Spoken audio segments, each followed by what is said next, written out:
Chronique hors jeu du 1er mai 2026, Les petites questions d'une vie, par Daniela Ferrière de l'Académie française. Chaque vendredi, l'écrivain livre ses réflexions personnelles sur l'air du temps, un peu comme s'il tenait un journal. Être ou ne pas être, telle est la question. Shakespeare. Que faites-vous? Chaque individu est réduit dans sa vie à une question, 2 ou 3 tout au plus, qui ne cesse de revenir comme un serpent de mer. Il arrive qu'un inconnu lui pose la même sempiternelle question en ignorant quel est le tag de sa vie. Que fais-tu? L'enfant doit répondre sans cesse à cette question qui lui semble bien difficile au début. Cela demande une capacité de description au-dessus de ses moyens. Ainsi, il a pris l'habitude de lancer sans se retourner « rien » ou « je joue ». Cette réponse n'est pas suffisante pour une mère avide de détails. S'il veut que celle-ci arrête de l'aiguillonner, il doit distiller dans sa réplique tout l'ennui du monde. Pour une mère, un enfant ennuyé n'est pas en danger. C'est la passion qui le rend assez intrépide pour enjamber la fenêtre. Quelques années plus tard, je me suis coltiné cette épineuse question. Qui suis-je? Elle vous colle à la peau comme une sangsue, alors qu'on ignore ce que ça veut dire. Ne pas s'inquiéter, car les meilleurs philosophes s'y sont cassés les dents. Si vous vous posez trop souvent une pareille question, c'est que vos problèmes matériels sont déjà réglés. Celui qui a vraiment faim ne pense plus qu'à cette seule chose, manger.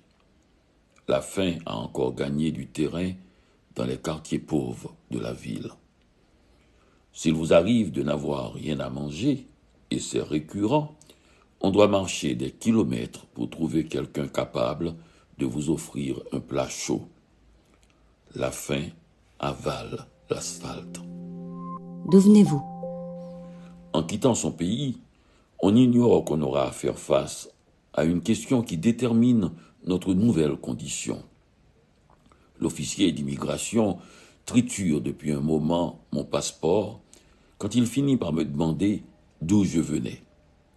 Comme ma nationalité était écrite en lettres capitales sur le dit passeport, j'ai attendu qu'il la découvre. Il voulait simplement me l'entendre dire. Mon silence est dû au fait que quand on vient à peine de quitter son pays, ce n'est pas à lui qu'on pense. On essaie de visualiser ce qui nous attend dans les heures, les jours et peut-être les années à venir. À chaque fois que je m'étonnais du fait que la question de mon origine revenait sans cesse, mon vis-à-vis s'attristait de mon agacement, car c'était la première fois qu'il la formulait, lui. Me voilà pris de vertige à l'idée de 8 millions de personnes faisant la queue pour me poser en souriant la même maudite question. Cette curiosité me semble aujourd'hui saine, car si on ne la posait plus, les gens se plaindraient qu'on ne s'intéresse pas à eux. De plus, c'est une entrée en matière qui ouvre la porte à de riches échanges. Sauf qu'en face, on comprend la question comme une frontière qu'on cherche à tracer entre celui qui accueille et celui qui arrive. Où êtes-vous? J'ai eu droit dans ma vie, ce qui est très rare, à une troisième question. Après le « que faites-vous » de ma mère, suivi du « d'où venez-vous » de l'officier d'immigration, voici le « où êtes-vous » de l'homme de la rue. Je ne tiens pas compte du « qui suis-je » puisque personne n'a jamais su y répondre. Un homme me rattrape au coin des rues Saint-Denis et Chérier. Où êtes-vous? Devant vous.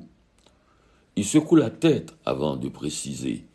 Où vivez-vous maintenant? Mais pourquoi vous me posez cette question? À son air ahuri, je comprends qu'il ne s'attendait pas à ce que je lui réponde par une question. Vous êtes connu, vous? Est-ce une raison pour franchir sans un simple bonjour la porte de mon intimité? On On ne vous voit plus, ajoute-t-il. Il me fixe droit dans les yeux, comme pour me faire comprendre que c'est un fait. On dirait ma mère, quand elle ne m'avait pas vu de toute une demi-journée. Où me voyiez-vous avant? À la télé. La télé n'est pas un endroit pour vivre. Je suis votre parcours depuis le début. Vous lisez beaucoup alors. Et vous n'êtes plus à Miami? Jette-t-il pour éviter ma question. J'ai quitté Miami depuis 2002. Oh, on me l'avait dit, fait-il cette fois, avec un vague sourire. Je dois comprendre qu'il suit mes déplacements sur la carte comme si j'étais une armée en déroute. Vous êtes à Paris, là? Si j'étais là-bas en ce moment, nous n'aurions pas pu avoir cette conversation. Il devient rouge de colère. Ne jouez pas sur les mots, hurle-t-il presque. Je n'ai fait que ça toute ma vie, dis-je en partant, déjà en retard à mon rendez-vous. Je suis sûr de le recroiser quelques années plus tard, ici même. Peut-être qu'il me reprochera alors de passer trop de temps à Buenos Aires, pas loin de Borges, ou au Japon, de Basho. C'est dans les livres qu'il faut me chercher. La promesse. À la première interview accordée à la presse en avril 1986, j'ai affirmé ceci. Je ne suis pas un écrivain noir, un écrivain haïtien, un écrivain immigrant. Par contre, je suis noir, je suis haïtien, je suis immigrant. C'était à mes yeux un refus net de toute forme d'assignation.